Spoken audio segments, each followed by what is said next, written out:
Well, I want to say good morning to you this morning. In the words of the leathery cowboy I saw in the stockyards of Oklahoma City, how y'all doing? And it wasn't even that way. It was how y'all and about 10 decibels higher than that, so everybody in the store could hear you. But I've been on quite a journey, and it is good to be home.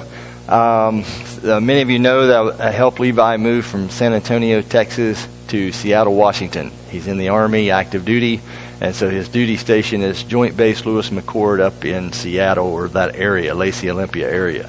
And so on October the 31st is when I left and saw some of y'all on the 31st of October, and they had to de-ice the plane in Indianapolis, and then having de-iced the plane, flew down to San Antonio where it felt like a summer day. And just a crazy thing. And my prayer was that we would have good weather all those miles. And we did. It never rained a drop since when I left Indianapolis. There was no precipitation from San Antonio all the way to Seattle. Can you believe that? All those miles. And so I'm just really, really grateful because it helped the trip to go a lot better. And San Antonio, Levi had a truck, and so he drove the Camry down, but he got him a vehicle while he was in Texas. And so I got in the Camry, the old Camry, the 2002, 207,000-mile Camry. The Camry I actually took the title to the Camry. You know, one of those deals where if something happens, I may just sign it, put it on the dash, and leave it unlocked for whoever wanted to come along. I was fully prepared to do that. But fortunately, I was able to make it home in that thing. So I followed him up through I-35 from San Antonio all the way up to Dallas. All right, the world's biggest parking lot. It was amazing. I just could not believe. I mean, you're like this the whole way. It's just that many people and that many lanes and that many cars.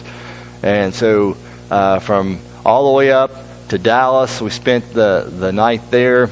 Went to Dallas Seminary, which is where I went to graduate school, and Levi got to visit that because he was born in Dallas. And so we got to see a little bit of that. We went from Dallas to Oklahoma City. Oklahoma City, we met Donette's brother and went to the Cattleman's Cafe, some of the biggest steaks you'll ever see. And so anyway, spent some time there where I saw the cowboy in the stockyards, okay? And then from there, I parked the car at the Oklahoma City airport. And so we stashed it there. I felt like I was kind of like doing a caper or something. It's just weird. But I stashed the car at the Oklahoma City airport. We got that figured out. Got in the truck with Levi and drove the rest of the way. Basically just drove all the way from Oklahoma City. In fact, I've driven his new truck more than he has. I put more miles on it probably behind the wheel. But went up through Denver, and from Oklahoma City to Denver. That was day 3. And then from Denver, we went to Salt Lake City. And not only did we stay in Salt Lake City, but we stayed with friends. Pull that one up. Adam and Levi, I think is what I got this named in the slideshow. There it is. So you know that guy on the left? That's a Hersey boy, right? Yeah, there you go. And so Adam, that's his place there with Emily and Tucker. And with just right before we were leaving that morning, headed for Boise, Idaho. And so that was a great place to be. And we so appreciate Adam's hospitality and Emily and Tucker's as well. So we appreciate getting to see them. And after some teriyaki chicken, we were off again. And we ended up staying in right around Boise, Idaho, and spent the night there. And then I remember Alice and me telling me that if there's any way possible, you ought to go along the Columbia River, I-84 Columbia River route into Portland through Oregon, and then go north from there to Seattle. And we actually did that. And so as we were going that route, it's a beautiful route. It really is. And so I'm looking at all the scenery and the gorges, and again, you're driving like this because some of those steep downgrades, and it gets you really going really fast. and some of those trucks are really big, and there's a lot of scenery to see. The pronghorn or antelope, I don't know what they were, but it's just kind of unique animal life out there. All the cattle, just crazy. And but we're going along, and for whatever reason, I'm not sure why, but I remember a scene from The Shack. And the scene from The Shack there's a scene in there, and for those of you who know the story in the movie, there's a scene in there where they stop at a place called Multnomah Falls. And it's a really popular place. In fact, there's a picture of that, Multnomah Falls. Just pull that up. It looks like that. And it's the falls, and you remember the shack, and the guy stops, and they get some stuff for his girls and things. And so I'm going along. It's like, this looks familiar, this area of the land. I said, was there a scene in the shack where something happened in Oregon? And he got on and Googled it real quick, and sure enough, Multnomah Falls. 2 miles later, I see the exit from Multnomah Falls in this National Gorge River area. And so we just dashed off of the interstate and stopped right there. And I think that was probably one of the highlights of the whole trip. We just got to be there together and kind of remember that. And then there was a passage in the shack. When I got home, I kind of looked in my book for the passage. And this is how he describes it, William Paul Young. The Columbia River Gorge is worth the trip by itself. I could probably vouch for that. With breathtaking panoramas overseen by river-carved mesas standing sleepy guard in the late summer warmth. September and October can offer some of Oregon's best weather. Indian summer often sets in around Labor Day and hangs on until Halloween, when it quickly turns cold, wet, and nasty. This year was no exception. Traffic and weather cooperated wonderfully, and the crew hardly noticed the time and miles passing by.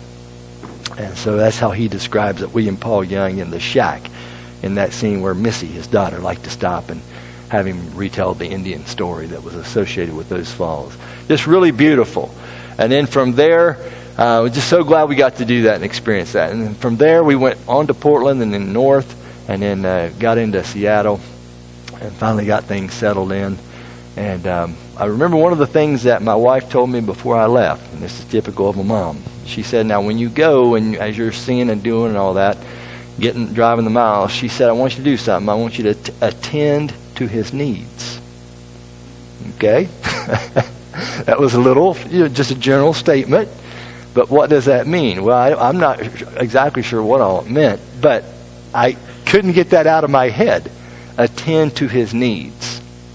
And so just everything I could do for him, I did.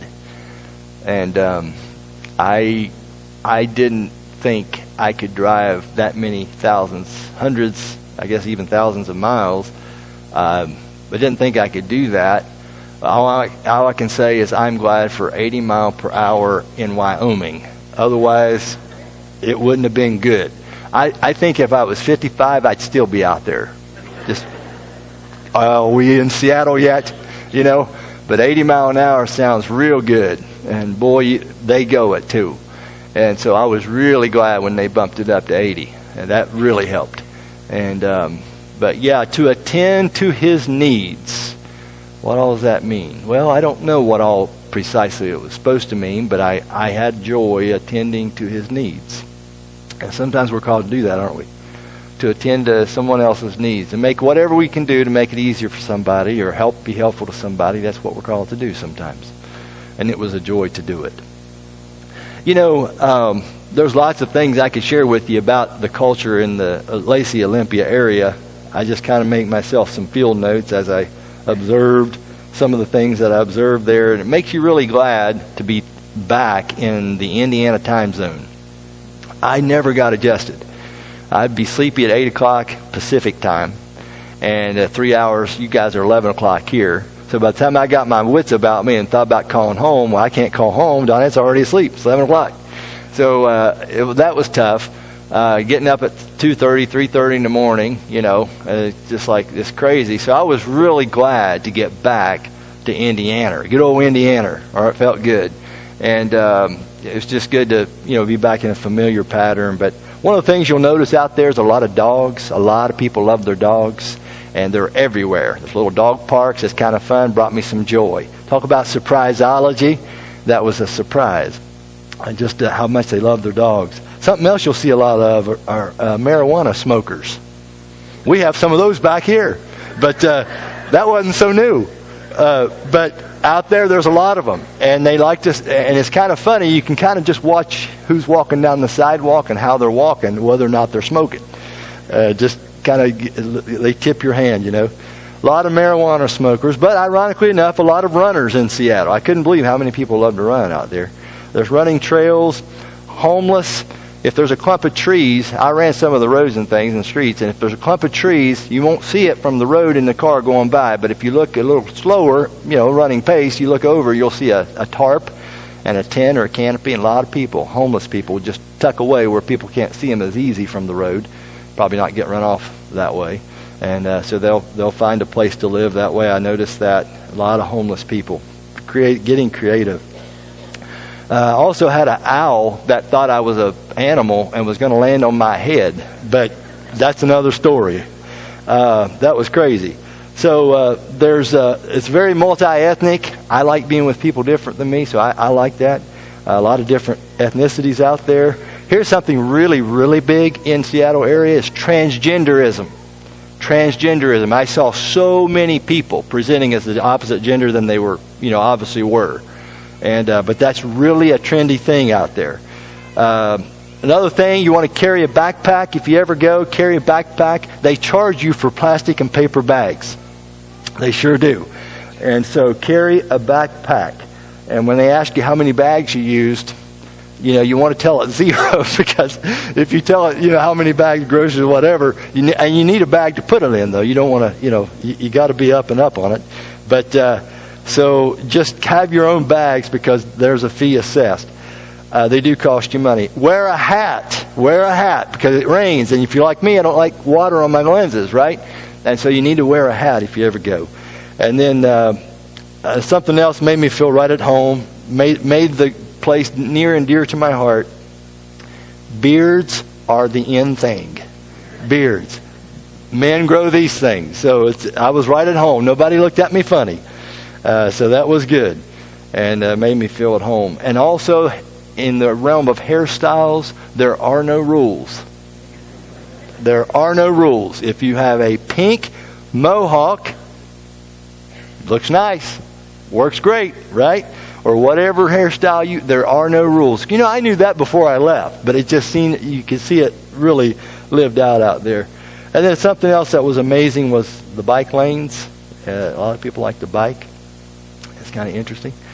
So it's a cultural thing, and I'm glad I got to take it in, and I'm glad I got to tend to his needs. And I appreciate some of the surprises along the way, some of the people we got to meet along the way, embracing the unpredictable, engineering the unexpected. Just a few little unpredictable things, but not that many. Engineering the unexpected, well, God has a way of doing that sometimes in our life. And all said and done, it was a very, very, very good trip. And I'm really thankful for your prayers. You sent me out of here off of a Pastor Appreciation Month as well, so I really want to say thank you for that. That was a blessing and helpful, and just in making the journey and everything. So thank you for the things that you gave and just the thoughtful, kind thoughts and tokens of appreciation. It was awesome. Joe Hutzel, I got home, and Joe Hutzel just told me this morning that all the guest speakers, and praise God for the guest speakers, doing a great job, surprising you with a good word from God, but all of them were wrapping up, he said, around 11:10 each week. So... So he said, I didn't want to put any pressure on you. Just know that the standard's been changed a little. So I'm going to do my best. I'll try the new 11:10 standard. That's really good. And so thank you, guest speakers, for setting that new standard for me. I appreciate it. And we'll make sure it happens, or at least try to make sure it happens. I noticed a very attractive cranberry colored roof that we have. That was really pretty, seeing the sun reflect off of that and the snow and everything coming up 33 from the south. It was beautiful to see that done, so that's great. Fight Club graduation happened, and the Radiant ministry wrapped up and graduation happened, and so a lot of good things have happened. And you are a little outpost of the kingdom, okay? You're a little outpost. We're a little outpost of the kingdom. We got people sleeping in tents in Seattle. We got people that are high on the streets in Ligonier. But we are called to be an outpost of the kingdom. We're called to be a smile and a handshake and a word of greeting. We're called to represent Jesus and step in those surprising situations. You are called. This church is about the Jesus story. We champion that story. It's unlike any other story in the world, and I get chills when I share it with baptism candidates like I did this morning. Yet another time to feel the life that gives me and that breathes into me. I can just see the life come into them too as we walk through that orientation story one more time. You're an outpost of the kingdom. It's a global church. It's big. This is a local representation of that. If Jesus is Lord in your life, put your hand out. Take mine. We're brothers. We're sisters. We're to team up in this culture, in this world. Like I said, where people don't have homes, and maybe they choose to live that way. Can't see a life any bigger than that. Okay? Where people are on the move, and there's lots of values, and there's people confused about what gender they are, and all the different hairstyles, and their identity, and what we're going to take our identity in. You're called to be a light. You're called to be a ray of hope. You're called to be the love of the Lord. That's what we're called to be. It's a surprise. Jesus, use me. Use me in my life. Use Levi. Use our lives to be a surprise. To when the unpredictable happens, praise God, we can embrace it and let God and get creative with it and improvise and make it happen. We had a few little improvising things that we did to just kind of make the trip go a little better. Engineering the unexpected. It's what God asks us to do sometimes. And He does this, and He shows us dramatic truth from unexpected places. And so we've been talking about that. And so what I want to do this morning is I just want to basically read maybe just a couple of verses, but I've been kind of working my way through the Bible, and we've been looking at surprising situations, or there's the passages with an element of surprise in them, or passages that maybe they teach a little something different than you think they ordinarily would teach. We definitely have that in the Old Testament book of Ecclesiastes. Ecclesiastes. It's basically a book that was written by someone who decided they were going to try to look at life and leave God out of it. Okay? They're going to try to live their life and leave God out of it. And the book of Ecclesiastes shows you what happens and how discouraging that life can be when we choose to leave God out of it. The book of Ecclesiastes was written by a king, a wise King Solomon, who lost his way later in life. And he shows you how that when you go for the triple G, okay, the gold, the glory, and the girls, when you live for gold, glory, and girls, Ecclesiastes is what you've got. All right? And if you I just read through all 12 chapters of it this morning before I came to church. All right? And once again, you see it. He lived for gold, for glory, and for girls. And eventually he comes to a place where he realizes that all is vanity, he says. All is meaningless. It's soap bubbles. It's a wisp of air. It's an empty life when we live life for gold, glory, and girls. When we live life just for those things, and then we leave God out of it, you're not going to like the journey very well. You're not going to like what happens in your personal life very well, and you're certainly not going to like the destination very well, whether it's Seattle, Indianapolis, wherever you're headed in life. You're not going to be happy there if it's all about gold, glory, and girls. Okay? There has to be a spiritual aspect you bring to this that will guide you in the decisions of your life. Gold isn't a bad deal, but it can't be your everything. And glory is okay if you glorify the God that gave you the opportunity. And girls are great, but you can't just worship another human being. You have to make sure that God and Jesus is the center of everything. Right? And what's really ironic, shall I say surprising, okay, not just a story now, the whole book of Ecclesiastes is a surprise. Because the guy calls himself the preacher. He calls himself the preacher. And when you think about the preacher, you expect a good godly message, a holy message from the preacher, right? Well, this is different. He's really kind of like the searcher. He's like the searching preacher who is searching for meaning in life. He's searching for value in life. He's searching for the answers, the secret to life and living. And Surprisology 101, and we can distill all these messages down to just propositional statements, where each sermon has its own propositional statement. I've got that in my notes, by the way, of every sermon I've done. Maybe I'll share that with you at some point in the series.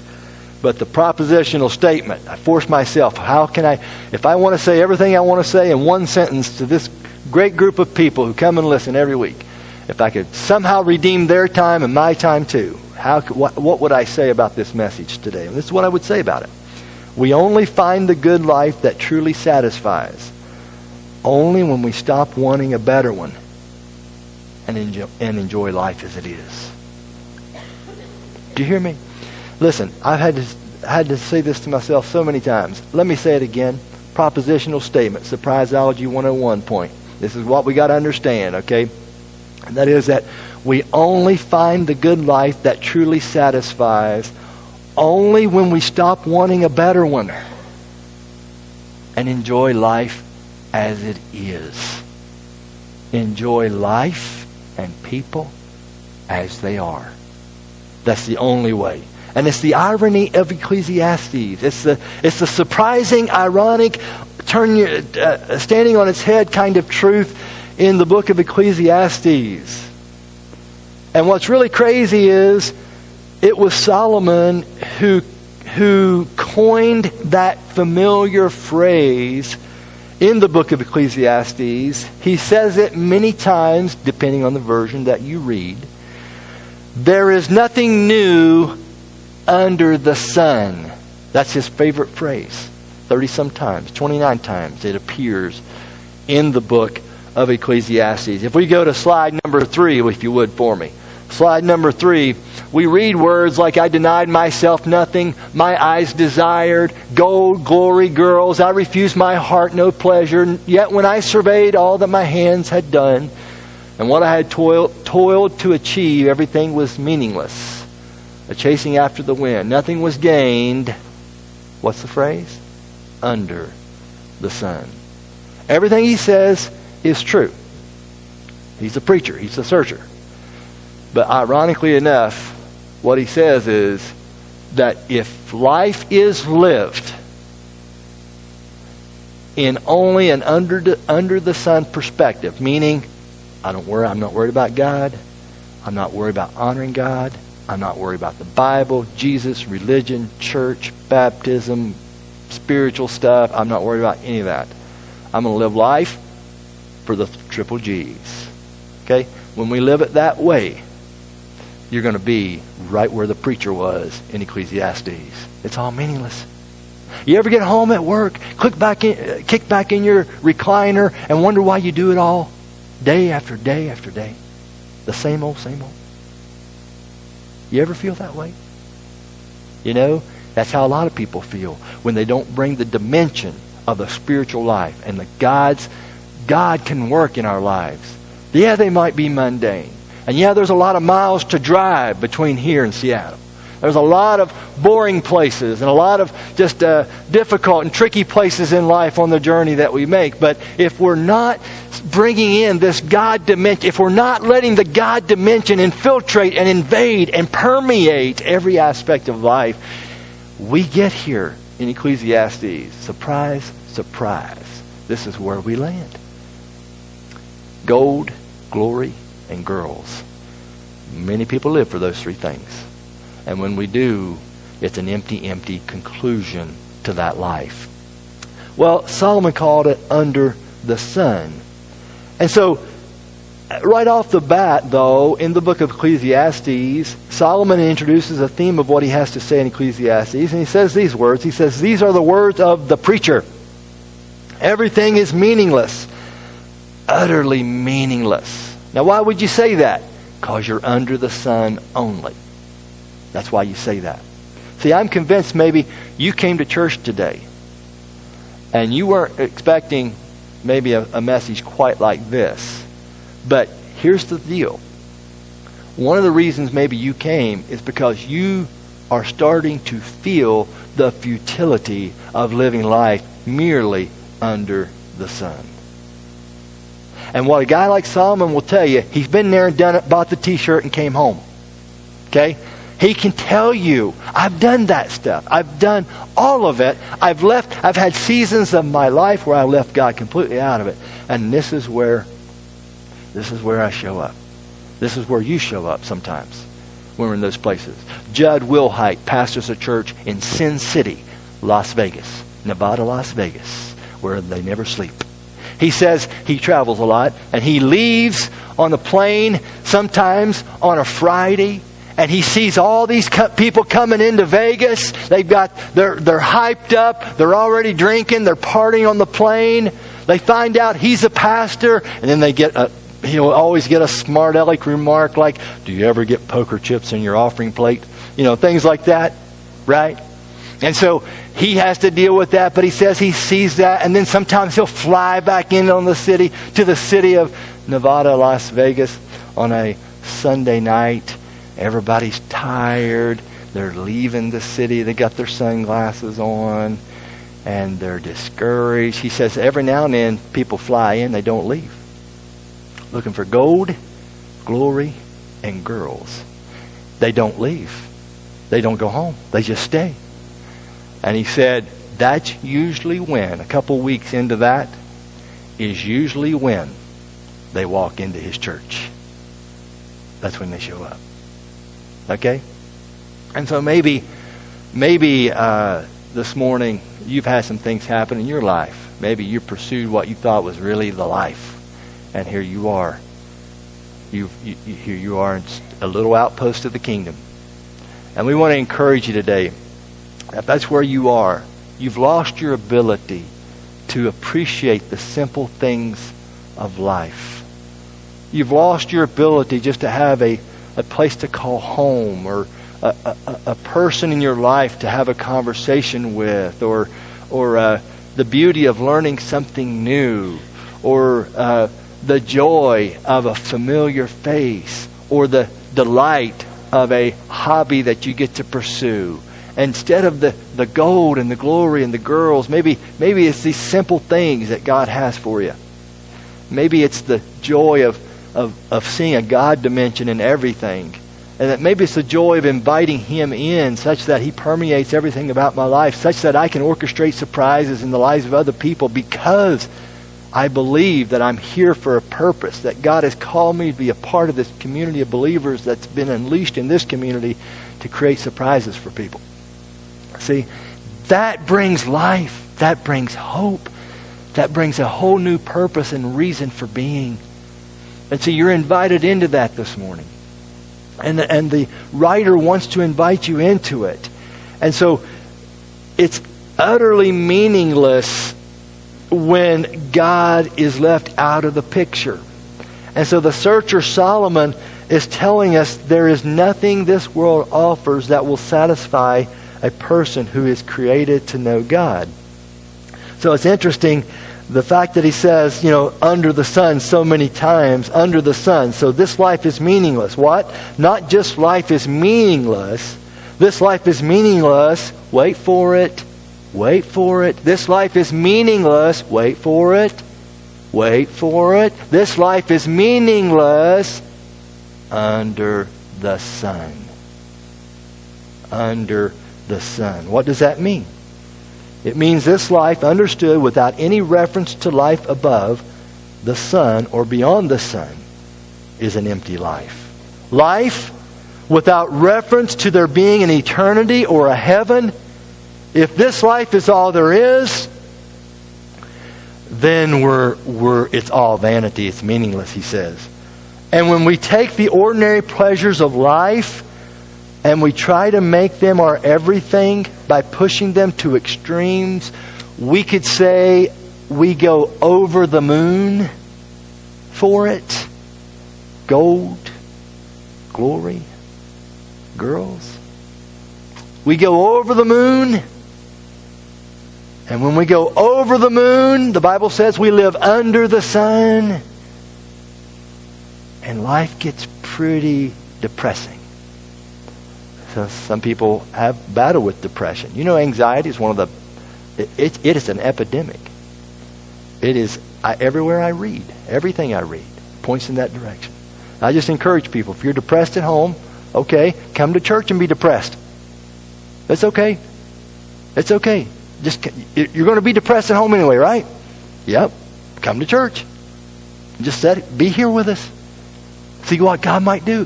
What surprise might show up. It's not going to make you any worse. Right?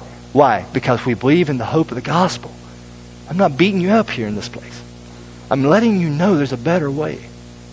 There's an open door of opportunity to say, yes, I want the God dimension you're talking about. I need that to elevate me above the sitting in the recliner at the end of the day and wondering if it's all worth it. And I'm just here to tell you this morning, it's possible, it's worth it.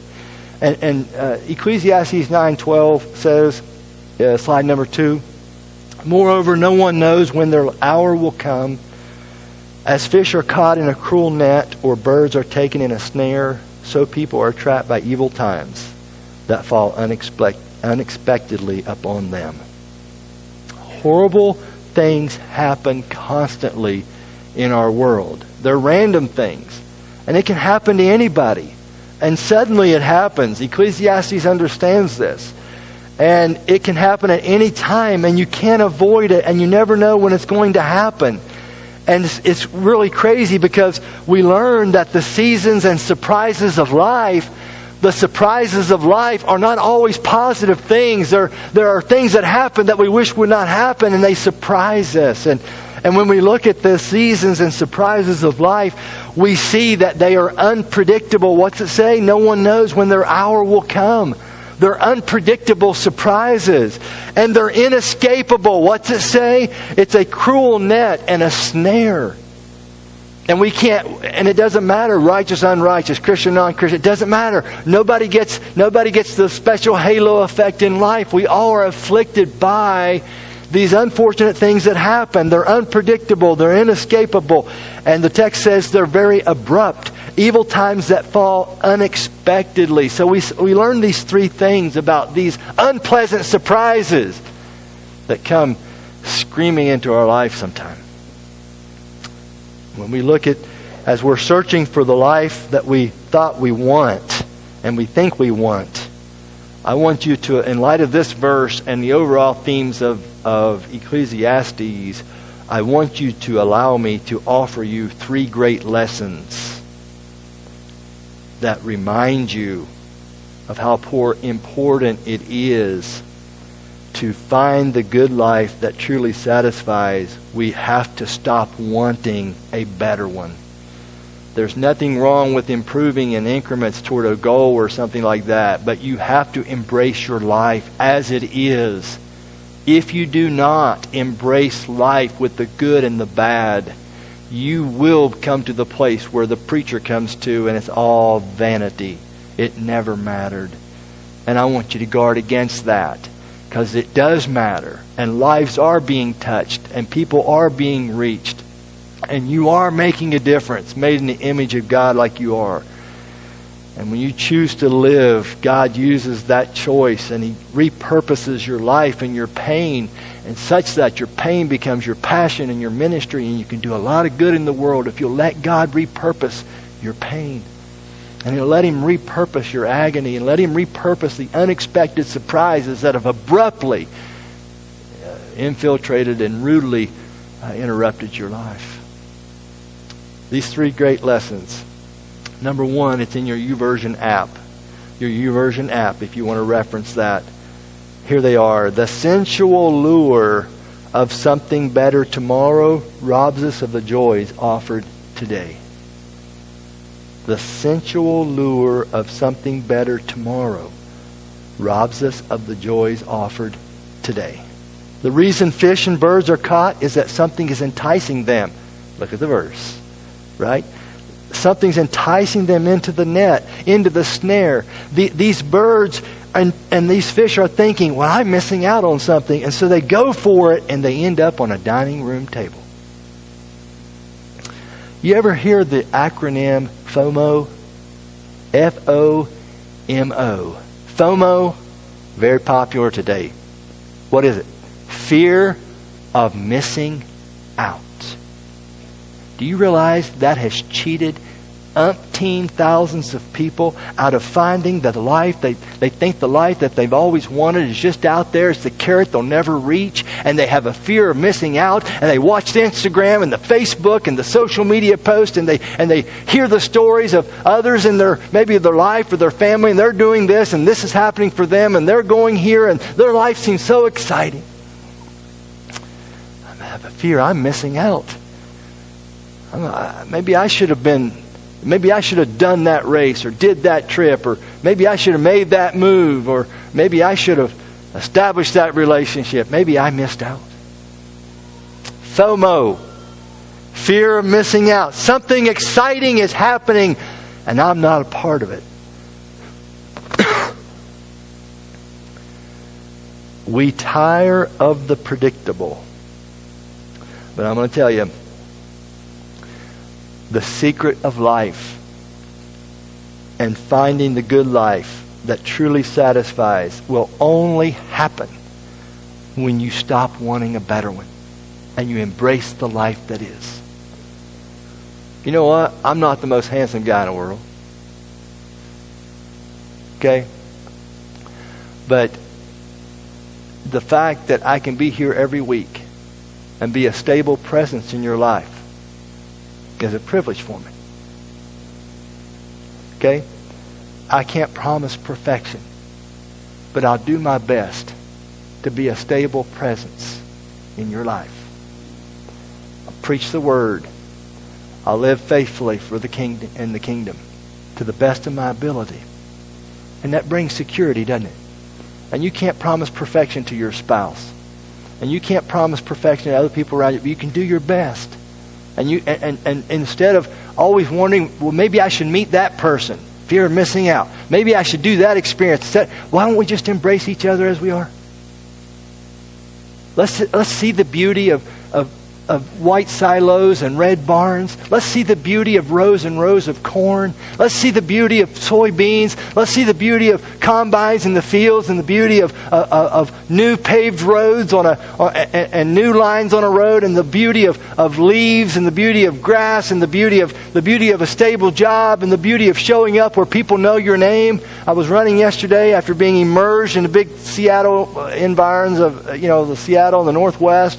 I was running down the road yesterday, and a guy pops out on the porch and says, "Hey, Joey, welcome home." I thought that wouldn't have happened in Seattle. He said, "By the way, you went to Seattle? Oh, that's great. There's a song I heard back in the war when I was getting home out of the Army, and the song was by Perry Como, and he sang about the bluest skies I ever saw were in Seattle." Really? I never heard of that song. Went home and Googled it and listened to it. Kind of interesting. I could relate. Why not embrace that? Why not? I don't need a job in the top of the Space Needle to find the life I always wanted. I can just be here, loving God, serving you, loving my spouse, raising my family, launching them in the world. See, there's value in that, and doing it with a biblical worldview in mind. You see what I'm saying? Let's do away with this FOMO. Fear of missing out. You're not missing out on anything. Life's in front of you. Don't miss that. Life's already here. You're growing. You got a job. You got people you meet with every week. New people are showing up. You can invite them in. They can be part of the new community. Right? You're not missing out on anything. You're right where God wants you. Embrace the people in your life. Even though we're not, maybe as handsome as we want to be. Embrace the people in your life. The good, the bad, the ugly, the indifferent. Embrace the people in your life. Appreciate it. See? That's the way to the good life. Now listen. Number 2. The personal temptation to escape is always stronger than the realization of its consequences. We want to escape some of the surprises in life. But the text tells me that there's some things are inescapable. We can distract ourselves, but we cannot escape. Have you ever heard of the term YOLO? Y-O-L-O? What's it mean? Thank you. Fear of missing out. Ecclesiastes understands a little bit about that. YOLO. You only live once. Fish is going along. You know what? That really looks tasty. But there's a net around that, and I've never seen that before, but who cares? I only live once. Wham! The net's around him, and he's on a dining room table. Just like that. You only live once. That will hook you, reel you in, fillet you, and lay you on a platter faster than any other ideology or belief system out there. You only live once. Be careful. See, gold, glory, and girls looks pretty great. But when you are driven to do something silly or what you think is exciting and it ends up being very, very foolish, just talk to Judd Wilhite, who pastors a church in Sin City, Nevada, Las Vegas. And people who come all fired up, jacked up, ready for the weekend, they don't leave for weeks. And all they got left is clothes on their back. Talk to them about YOLO. They're living messages that if you imbibe the philosophy of you only live once, it will camouflage the consequences of a lot of actions. You know what? You don't need what you think you need to have a good time. You don't. Just the beautiful moments when that little and by the way, I did fly back to Oklahoma City, okay, after I stashed the car, okay, at Oklahoma City Airport, and got back there, and then I drove to Kansas City where I had a free night's lodging from Donette's mom. It's always good to have relatives in the middle somewhere. And so I had that. And then I also got to see the grandbaby. And she hadn't seen me for a while, so every time she saw me, I tried to talk sweet to her. She just puckered up. And she cried. And Megan got a kick out of it, but it kind of made me sad. But baby just cried and cried. And she'd look at Megan, and then she smiled and look at me, and you could just see the pucker coming. Look at Megan. She's like, "Are you okay, Mom? Are you okay? Is this guy okay in our house right now? Are you afraid?" Looking for alert signals. You know how they do. They're tuned in. Okay, you're smiling. Okay, I can smile. And he looks at me like, "Oh, no. I don't want this guy here." And then I took her little hand and put it up on my beard, and it made it a whole lot worse. A whole lot worse. So I just quit that. Needless to say, that was a very, very short visit. In and out, and I'm on the road again. Okay? And but that's joy, isn't it? Isn't that joy? Running up in the mountains in Adam Hersey's little town there, Salt Lake City, just south of the city, running up in the mountains and seeing the snow caps and just running there. It's like, you know what? I don't think there's anything more pleasurable than just immersing yourself in nature and getting a good run in, getting the stress out of you and getting a good burn in, you know. And it's like, man, this is pleasure. And it's a good kind of pleasure, you know. I thought, man, this is so cool. I think I'll just lay down in all this sagebrush and stuff. Well, they didn't tell me. Adam, nobody told me about the briars and brambles that are in the mountains of Utah, right? So I'm just having a good time. God's just great. You know, this is awesome. I lay down, and I start feeling these pricklies all on my back. And I was picking thorns out of my back and my lower back, okay? Lower back for the rest of the trip. And it's like, you know, I messed up my moment. I got cocky. I got fancy. I was like, I want to get a nice shot here laying in the sagebrush of Utah. Shouldn't have done that. Okay? But sometimes we get cocky and we think we're just going to do it, you know, our way and stuff. And we got some brambles to deal with. You can have such a good time without a video screen, without a joystick, without a strip club, or a porn site, or Jack Daniels, or a huge bank account. You can have such a good time if you just let God show you the beauty of what's around you already. You'll love life. He'll heighten your awareness to it, and the surprises will show up. All right, that's YOLO. Okay, so we got FOMO and we got YOLO. What's our third? JOMO. JOMO. You're like, what's JOMO? Hang on. See, that's why you come. This is the big, high intellectual stuff right here. Number 3, the final destination, if God is absent from the scene, will not satisfy. That's the third point. It's in your YouVersion notes. When the hour comes, people are trapped. God is never trapped. God wants to free you. That's why I say JOMO. What's that? Joy of missing out. You get to miss out on all the right things. You want to be addicted? Left with the shirt on your back? Flat broke in Nevada, Las Vegas? See, if you'll find and embrace the life you currently have and see the beauty that's already there, you get to miss out on that. You get to miss out on it. Okay? You get to miss out on the social media distraction, all the FOMO stuff around you, fear of missing out. Everybody's doing this and that and the other. Well, when you separate yourself, you find pleasure in other things, good things, wholesome things, you get to miss out on all that social media stress. Set it aside. You're freed of dysfunctional marriages and stuff. I mean, broken and addicted bodies. JOMO. See, that's what happens. If you go over the moon, you're going to be under the sun, and life's going to get pretty crappy. But if you go to the Lord, who is the giver of the sun, who wants to shine a new perspective on your life, you get to live from a different perspective. And the wasteland of more subsides, and you have the opportunity to have a truly satisfying life when you stop wanting a better one. Now I want to close with this. I'm at 3:15. I've already blown my thing.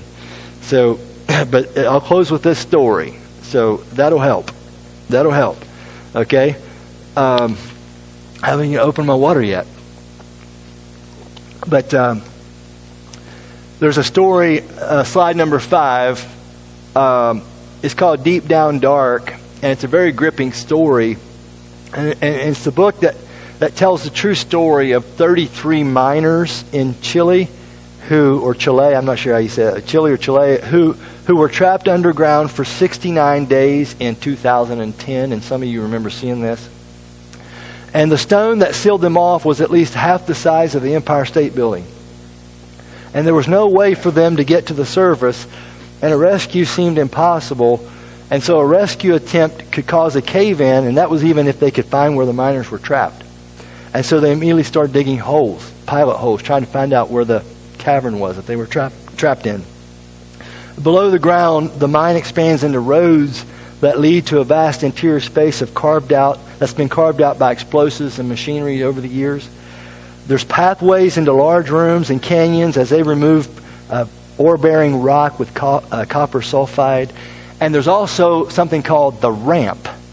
And the ramp from the surface to the deepest part of this particular Chilean mine was about 5 miles deep. And the ramp descended into the mountain as a series of switchbacks. And then the further down, it would become a spiral. And there were dump trucks and front loaders and pickup trucks and various other machinery worked in the passageway that led from the ramp down into that mine. And one morning, August the 5th. Now we're talking about things that happen in our life that are unpredictable. They're inescapable. They're abrupt, just like Ecclesiastes says. What are you going to do when that happens? And see, this story is going to amplify something. It's going to show you what simple things are really important in life and why you want to hold to those. Okay? So that's where I'm going with the story. So track with me. Okay, so on the morning of August the 5th, the men were working at 2,230 feet below the surface. And they kept hearing a wailing rumble in the distance. And generally that kind of thing would recede and it would calm down, but it was persistent and intermittent and persistent. It just kept happening. The noises that they would typically hear that far down was very alarming to them. And then there's this massive explosion. And the ramp begins to collapse, the way out. It begins to close behind them. And there's a single block of stone as tall as a 45-story building, and it weighed about predicted at about 770,000 tons, and it broke off from the rest of the mountain, and it's falling through the layers of the mine, and the dust is so thick, even with their headlamps, they can't see. And one guy operating a jackhammer said, I never heard the explosion. I was on the jackhammer. He couldn't hear it. But he said he felt his entire body being squeezed and unsqueezed like a cylinder in a pump when that thing gave way. The pressure. On their work breaks, the miners would gather in an area about the size of a school classroom. It was called the refuge. 2,276 feet beneath the surface. It was enclosed, it was protected and sealed off, and there was fresh surface air that was pumped into it, and it was a very important place of relief given the geothermal heat and humidity that was in that part of the world and in that particular mine. This refuge became their haven. Some of the men would not leave that room for days after the collapse because they had the memory of the exploding and collapsing mountain fresh in their head. The room took on a putrid smell and was no longer ventilated like it was prior to the collapse. Slide number 6.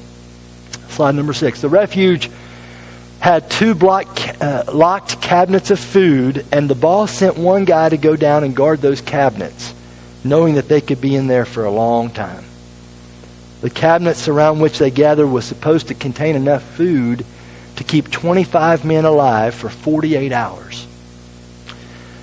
Many of the men hadn't eaten since dinner the night before because they wanted to avoid vomiting in those kinds of conditions and the dust in the air, and so they didn't eat, so they were extremely hungry. They were hot now, and they were hungry, and they stripped off their clothes because they're so hot. They're in no mood to wait to see what might happen. And so the ones that got to the refuge early and had access to these cabinets, they broke into the cabinets, and they looted the food and the sandwich spreads. 24 men or so looted it. And later, one of the miners will remember listening to the looters of the food box eat in the darkness. Those hungry miners, hot and not sure what their future held, they could hear the sounds of crumpling plastic while their friends who looted the cabinets had gone ahead and got what food they have and was downing it, devouring it. At noon the second day, the leader lined up the 33 plastic cups for the 33 survivors in the refuge. They all made it to the refuge. And they each got 1 teaspoon of canned fish and 2 cookies each. Some of them had extra cookies hidden from the raid on the supplies the first day. But the rations get less and less each day, and all kinds of problems start showing up. Eventually they're down to where they eat once every 2 days, and not really sure if they're going to survive. The 33 miners, they knew they weren't in a good situation, and so they started thinking thoughts about their lives and the people that they loved. They thought about how their lives had gone and what they would have done differently. They thought about what was going to happen when they died. And that's the kind of stuff that people reflect on when they're in the deep down dark. Thus the title of the book. 3 different drill sites were set up. And whenever the men would hear the drills up above, it generated so much hope and so much excitement. And then they would go silent, and the men would lose hope. And with each passing day, they're getting weaker. They're going stir crazy. Okay, they just can hardly stand it. They're losing weight. There's a fungus that's beginning to show up on their skin, and little sores are forming. Their legs are swelling. Urination is becoming a problem. But they're trying to stay purposeful, and they start writing farewell letters. And they cry as they write these things. 33 men. The drill could only advance at 6 to 8 meters per hour. But the miners one day heard a drill getting closer. And it breaks through, and there's joy, and they take a big 2-foot wrench, and they begin to bang against that drill bit, that huge drill bit. clang, clang, clang, and they're all standing around. One guy gets red spray paint, and he sprays it all over the drill bit. He sprays it all over, and clang, and clang, and clang, and then they just stop. And they listen. And up from the ground, 2,000 some feet, they hear a ping, ping, ping. They hear us. They're responding back, boys. They're responding back. Bing, bing. And they go to hitting the drill bit again. Bam, bam, bam. And they even get their letters and they put it in some rubber tubing and they tie it around the drill bit. In hopes when they retrieve that drill bit all those hundreds of feet up to the surface, they'll find signs of life down in the refuge of this Chilean mine. Well, not all the notes survived the rubber tubing. They were lost on the way up, but a few of them did. And they opened the note that made it through that 4.5-inch shaft, all those hundreds of feet. And one note said, we are well in the refuge, the 33. The men above ground hit their knees thanking God because several drill attempts had been made and they were getting desperate. But that 4.5-inch shaft became a way to send food down to these men. They sent cameras and medicine and letters and messages from the miners back up top. They even sent down a video camera so one guy could watch his wife give birth to their daughter while he was trapped in a Chilean mine. It took several days to widen the shaft so that an escape capsule designed by the Chilean Navy could begin the rescue operation. Slide number 7. The escape capsule was 21.25 inches in diameter, 8 feet tall, and is about 550 pounds. It had wheels on it to keep it from striking the walls of the shaft, and they sent a guy down that would ensure all 33 men would make it out okay. And once they're all out, he was going to come out of the mine. And the most able-bodied man had to go first because of the 33, the most able-bodied, because if they had complications, they wanted a fit person that was strong and able, robust, able to deal with the complications, being the first man out. 33 days of drilling, 69 days of underground captivity, a 33-minute journey through the shaft over 2,000 deep. The first man emerges. The family reunions were great.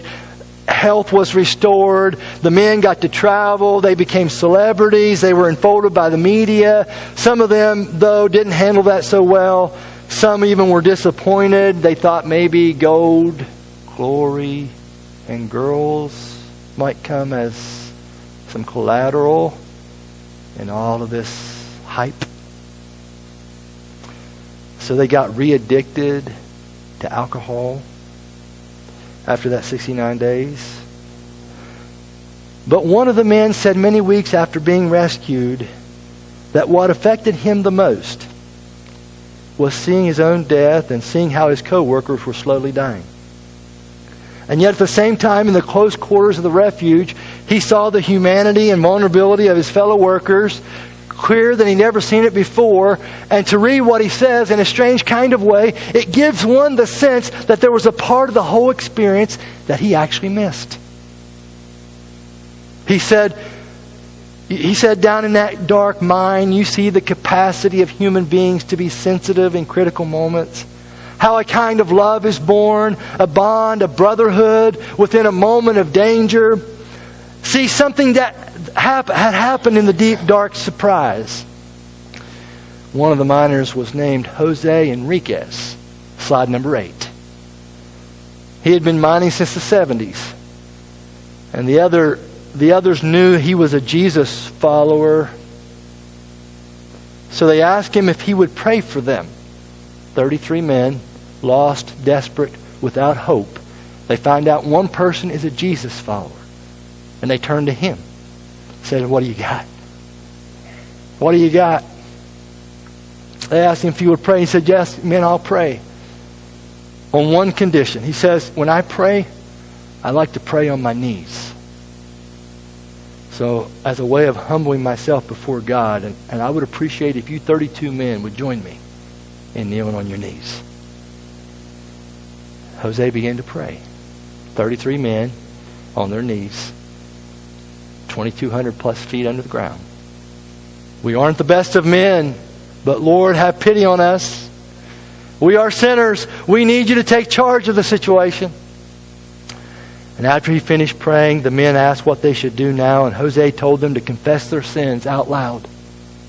And so they began doing that. One man confessed his alcoholism. He looked back on what he had cost his family. And another man confessed that he had trouble controlling his temper. And one man confessed that he had not been a good father to his young daughter. One after another, the men looked back on their lives and they repented of their paths that had led them to this place in life. And the prayer meetings would turn into these apologizing sessions, apologies for raising their voices and not helping with the water. They had access to water because of all the machinery, so fortunately they had water. They made a pact of silence should they get out alive, that they would all share their story with one person. That person could write the story, not make it a money thing. One of the ringleaders of the food cabinet raid stepped forward. The guy that raided the food cabinet, looted it in the first day. I want to confess something. There's 32 hungry men. I made a mistake. I was one of the people who took food out of the box. I thought we would be here only a few days, and I regret what I did. Day after day, Jose told them about Jesus. He held prayer meetings. He preached from Bible verses he held in his memory. It was dark with only minimal light sources. So Jose's voice really resonated in the dark. And the men listened, and they prayed, and they promised God to make changes in their lives. 33 men. One of them said, the age of a crucified prophet. If we get out, they said, it will be like being reborn from the earth. As it turned out, even the non-churched men loved this underground church because it marked them for life. You see, one has descended into the deep down dark in order to get the message through all the stone. In order to get past our hard hearts, he came as a baby to show us the way. And a kind of love is born in the deep down dark. This love calls out to you. This love calls out to you. This life of honesty and openness and transparent with people who are trying to get home just like you are. This love calls out to you. It's what you've always wanted, and yet without the tragedies of life, we would never discover it. We would never discover the church of the underground. The church of the deep down dark.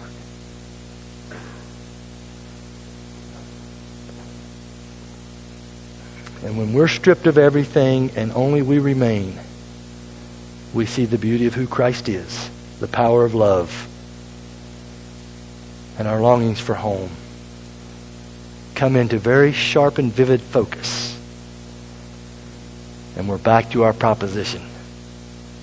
We only find the good life that truly satisfies only when we stop wanting a better one and enjoy life as it is. The value of our surprising yet negative experiences in life, in a strange way, pull us together. And we get to see the beauty of each other in our vulnerable places, our broken places. And after all the media hype, all of the glory of the film and the book and all of that, there's one guy in the 33 that says, I miss underground church. That's what I miss. You pray with me today. Thank you, God, for this day. Thank you for your love and your grace. And we just thank you for all the paths that we've journeyed to come to this place. And I just ask and pray, whatever surprises we've faced, whatever unexpected things have come, that we would not lose sight of what we already have here in our midst. A community to belong to. People that if we were in the deep down dark would drop the drill and begin to drill through the stone to help reach us. And maybe there's somebody here today that feels like they're in the deep down dark. God, I pray that you would get a message through. that there's life, that there's hope, that there's new start, a new beginning. Praise God.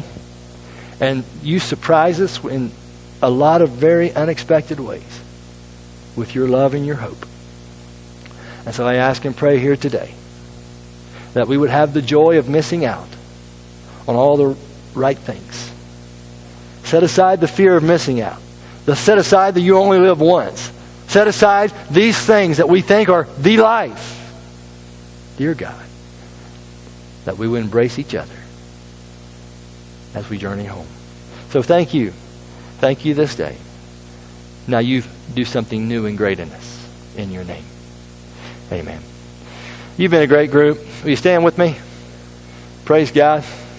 Kanye West has given his heart to Jesus. Now listen, I don't need Kanye West to tell me Jesus is okay. I know he is, but I love when Jesus shows up. Jesus is King. Kanye West, on our conclusion. Have a great week.